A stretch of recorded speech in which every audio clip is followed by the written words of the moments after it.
In 1999, a 14-year-old girl of Turkish origin presented with vertigo and generalized tonic-clonic seizures.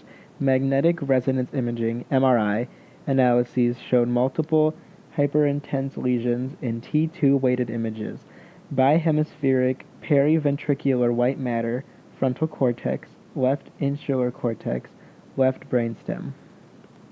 A symptomatic treatment with valproate was initiated. In 2002, 3 years after onset of central nervous system (CNS) inflammation, a mild thrombocytopenia (110 times 103 cells per microliter) occurred for the first time, but no further diagnostics were carried out. In the next year, she experienced various neurological symptoms such as hypoesthesia, weakness of her right arm, vertigo, and double vision. These relapses occurred in a frequency of 1 to 6 events per year. MRI analyses showed a slow progression of inflammatory gadolinium-enhancing GD+ lesions, mostly localized in subcortical and periventricular areas. Figure 1. Conventional angiographies, 2004 and 2008, revealed no signs of vessel stenosis, sinus thrombosis, or other signs indicative of primary CNS vasculitis. Under the assumption of a relapsing readmitting multiple sclerosis, these clinical symptoms, as well as future relapses, were treated with intravenous steroids until 2011. After our patient's first presentation to the clinic in 2011, an extensive clinical reevaluation was performed due to increasing doubts concerning the initial diagnosis of multiple sclerosis. Analyses of cerebrospinal fluid (CSF) showed a lymphocytic pleocytosis, intrathecal synthesis of IgG and IgM, impairment of blood-brain barrier integrity, and positive oligoclonal bands.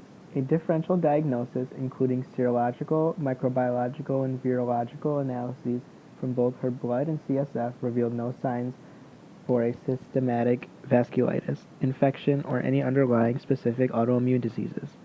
After another relapse presenting with unsymptomatic vertigo, we ultimately clarified the nature of her inflammatory leukoencephalopathy by performing a brain biopsy. This showed severe perivascular inflammatory infiltrates as well as diffuse cellular infiltrates within the parenchyma.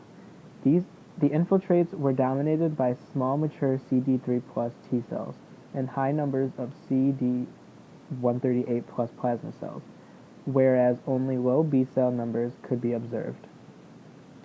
A diagnosis of Evans syndrome is a rare hematological disease commonly defined by the combination of simultaneous or sequential autoimmune hemolytic anemia, AIHA, immune thrombocytopenia, ITP, sometimes associated with neutropenia in the absence of known underlying etiology, based on the detection of CD20 plus B cells and CD138 plus plasma cells, both by flow cytometry assessment of her CSF and by immunohistochemical stainings. We initiated treatment with anti-CD20 monoclonal antibody rituximab. This treatment regimen could be beneficially used in CNS inflammation and has already been reported to be effective in cases of ES.